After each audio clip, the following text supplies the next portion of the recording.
Hiya, my name's Savannah Marshall and you're watching Sport and Icons. Okay, so Triple G, Gennady Golovkin versus Ryota Murata took place for the IBF, WBA and IBO middleweight world titles in Japan. Now, this fight was an absolute war. If you could just lock in the first 5 rounds, they're as good as the first 5 rounds you're ever going to see in a boxing match. Very, very backwards and forwards. Both of these guys standing toe to toe. And I'll be honest with you, at the end of round number 5, I had Murata up by 3 rounds to 2. Arguably 4-1, arguably.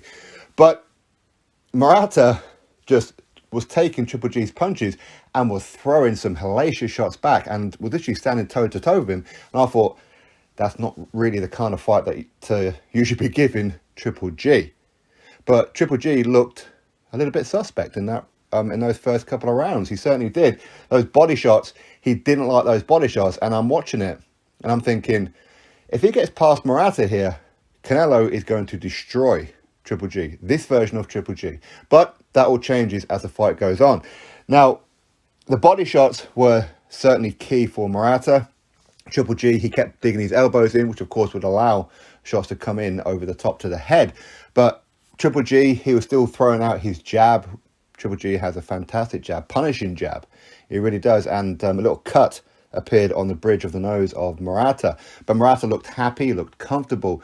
Triple G didn't. And I thought that Murata actually wobbled and hurt Triple G as well. But on the replay, it looked like that he actually slipped a little bit on the canvas, on one of the sponsored logos on the canvas.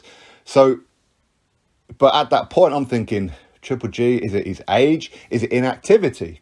But again, it's like Triple G, he's been out for a couple of years. So has Murata as well. But Murata looked fresh. He looked game for it. And Triple G looked huge, by the way. He looked absolutely massive compared to Murata.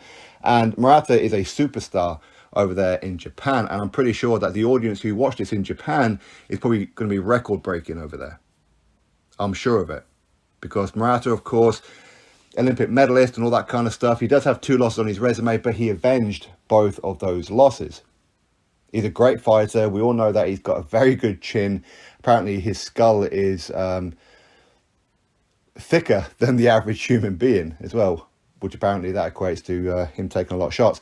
But still, very, very dangerous, bold, warrior style from Murata. It really was. I mean, Murata was showing just pure warrior heart, and Triple G to hang in there for the first 5 rounds was, again, huge credit to Triple G, because he was taking some massive, massive shots. And I ain't gonna lie, I was starting to think maybe Murata, if he continues this, he could end up stopping Golovkin. That's how brutal those first 5 rounds were. But then towards the end of round number 5, you could start to see Triple G, he was starting to get a little bit of rhythm back. He was starting to figure out Murata a little bit. Then round number 6, it was all Triple G from then on out, up until the stoppage in round number 9, where Triple G dropped Murata and Murata's team threw in the towel. And I ain't gonna lie, I was thinking up to that point, I wouldn't be surprised if the team throws in the towel anyway, because he looked hurt at times and he looked like he just didn't want to be there anymore. But his heart and everything just kept plodding forward. And just when you think Murata's out of it, he would start throwing some punches back, and you're thinking, my God, this man is a machine. But ultimately, for round number 6, I think it was a right hand that landed on Murata, and Murata looked stunned by it. And from that moment, Murata wasn't throwing too much back. He pretty much gave away the entire round 6. In fact, I think he probably threw about 2 or 3 punches in round number 6. I think that shot that Triple G landed really, really hurt him. But I think it was just pure heart and determination that kept him carrying on. That no-quit attitude from Murata. It really was. And again, from round number 7, Triple G was all over him. And it was the Triple G of old.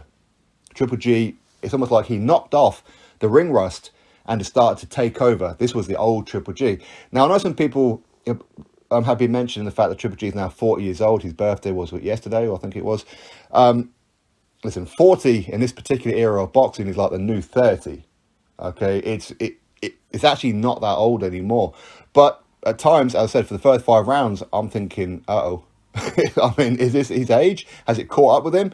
Because again, the more advanced years that you have, you still need to be active because you need to have that ring sharpness and that ring durability, which he didn't seem to have in those first 4 or 5 rounds. But that said, once he started to take the shots, eventually he could actually take some of the shots. And I don't know whether or not that was down to Murata. He was starting to fade a little bit himself, or the fact that he got hurt in round number 6 and was a little bit reluctant to throw back. Maybe. It could be a combination of all. But I don't think it's the age. So going forward, I think Triple G and Canelo will be a very, very interesting fight. And if Canelo was watching that fight, he's going to be supremely confident, especially for those first 4 or 5 rounds. But if the Triple G from round 6 up to round number 9 shows up, it's going to be a very good fight with Canelo. It is. As a lot of people do feel that Triple G should not have a loss on his resume. A lot of people do feel that Triple G beat Canelo, but got screwed on the cards. But again, that's all down to individual opinion, I suppose.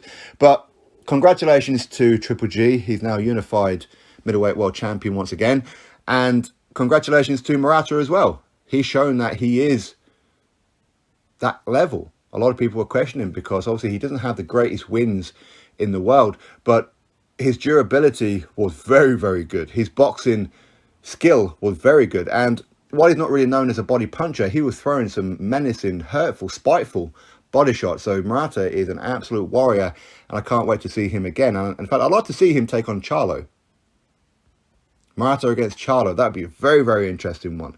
It really would, because if Canelo is going to be fighting Triple G, obviously Triple G is out of the equation. Why not have Murata and Charlo at some point? I'll be very interested in that fight personally. What about you all? Anyway, congratulations to Triple G, Gennady Golovkin. He did wind back the years. First 4 rounds, 5 rounds even. As I said, I wasn't too sure if that age is helping him out at all, but he turned back the clock from round 5-ish, certainly from round 6. He certainly didn't look that 40-year-old that he was looking in the first few rounds. But again, that may have been down to ring rust and all that kind of thing. Or maybe Murata is just a little bit more brutal than a lot of us thought that maybe he was. But anyway, I'll say congratulations to Triple G. Congratulations to Murata. And I'm sure the people in there, Japan, are going to be very, very proud of Murata. Very proud of him, because it's not like he came there to lay down. A lot of people were predicting that Triple G would get him out of there in the first few rounds. Certainly not. Certainly not. He certainly had me stunned. That's for sure. The way that I was watching him just totally dismantle Triple G. Triple G looked human. Very, very human in those first few rounds. But then the machine, the Terminator, the cyborg, started to come alive for round number 6. And ultimately he got the job done.